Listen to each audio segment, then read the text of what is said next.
Taste लागत नाही मटणाला. हे बघा.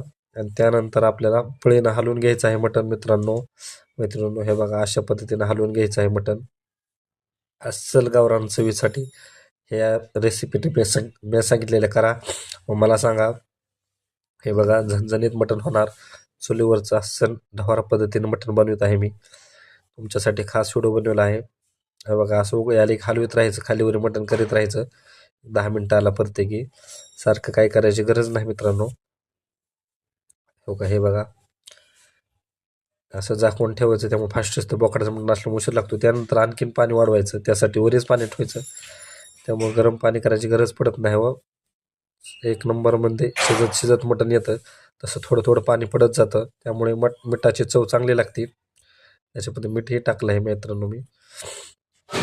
हे बघा, आता हे शिजले का नाही बघण्याची टेस्ट चालू झाली. तर आता या टमाटर 70% शिजलेलं आहे. हे बघा कसं झणझणीत मटण दिसतंय.